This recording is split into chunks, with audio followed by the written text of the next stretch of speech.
आदाब, आप देख रहे हैं गुलिस्तान न्यूज और मैं हूं आपके साथ तमन्ना सैफी। चलिए शुरू करते हैं इस वक्त की 24 खबरें फटाफट अंदाज में।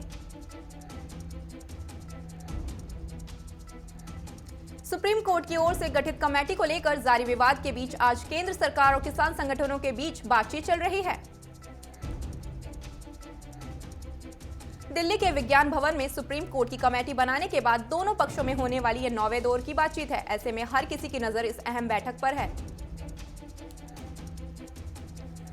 सुप्रीम कोर्ट की ओर से जो कमेटी बनाई गई है उनमें से भूपेंद्र सिंह मान ने खुद को कमेटी से हटा लिया है और किसानों का समर्थन किया है। वहीं दूसरी ओर किसानों के मसले पर आज कांग्रेस देश भर में हल्ला बोल रही है। कांग्रेस की ओर से सभी जिला हेडक्वार्टर में जन आंदोलन के नाम पर प्रदर्शन किया जा रहा है। नए कृषि कानूनों के खिलाफ एकजुटता का संदेश देने के लिए कांग्रेस पार्टी की ओर से दिल्ली में गवर्नर हाउस तक विरोध मार्च निकाला जाएगा, जिसकी अगुवाई खुद राहुल गांधी कर रहे हैं। कांग्रेस के राष्ट्रीय प्रवक्ता रणदीप सिंह सुरजेवाला ने कहा कि वो समय आ गया है जब मोदी सरकार को किसानों द्वारा दी गई चेतावनी को समझने की जरूरत है, क्योंकि किसान करो या मरो की राह पर आगे बढ़ गया है। पंजाब सरकार ने केंद्र सरकार से गुजारिश की है कि वे कृषि कानूनों की वापसी को लेकर अपनी प्रतिष्ठा का मामला ना बनाएं। वजीर आला अमरिंदर सिंह ने कहा कि कृषि का मामला राज्य का मुद्दा है।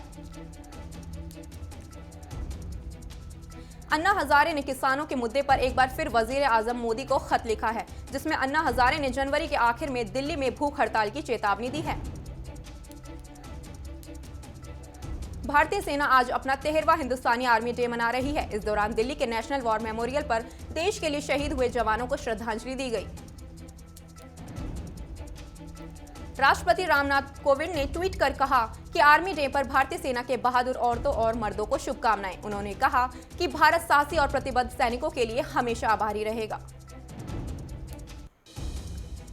तुर्की के रक्षा मंत्री ने नए अमेरिकी प्रशासन से बातचीत करने और रूसी हथियार खरीदने पर लगे तस्दीक के निर्णय की समीक्षा करने की अपील की है। वजीर दाखिला अमित शाह ने भारतीय सेना के साहस और बलिदान को सलाम करते हुए ट्वीट कर लिखा कि भारतीय सेना शौर्य और पराक्रम की प्रतीक है। देश के बहादुर सैनिकों के साहस को सलाम करता हूं।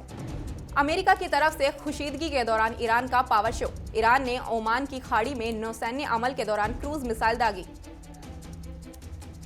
वजीर आजम नरेंद्र मोदी कल कोरोना वैक्सीनेशन अभियान की शुरुआत करेंगे। वैक्सीनेशन अभियान के लॉन्च के साथ ही पीएम मोदी कोविन ऐप को भी आधिकारिक तौर पर लॉन्च करेंगे।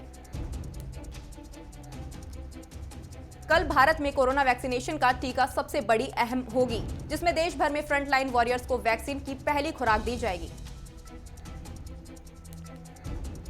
ईरान आतंकी संगठन अल कायदा को पनाह दे रहा है। अमेरिका के विदेश मंत्री माइक पोम्पियो ने ईरान पर आतंकवाद संगठन अल कायदा को पनाह देने के इल्जाम लगाए हैं।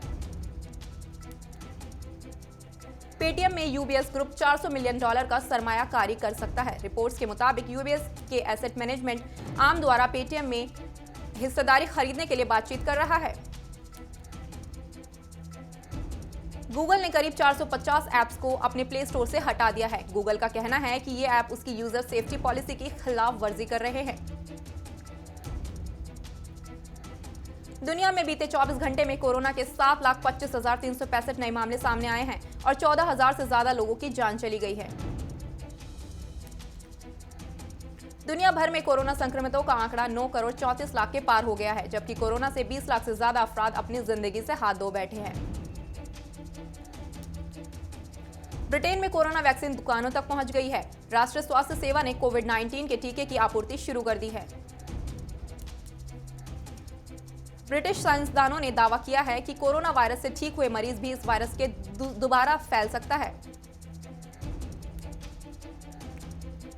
ट्रंप प्रशासन ने चीन की सरकारी oil company China national oil corporation के साथ कारोबार खत्म करने की बात कही।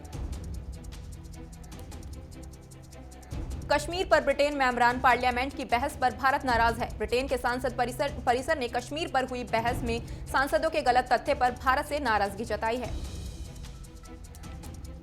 तो फिलहाल के लिए बस इतना ही। तमाम खबरों के लिए बने रहिए हमारे साथ।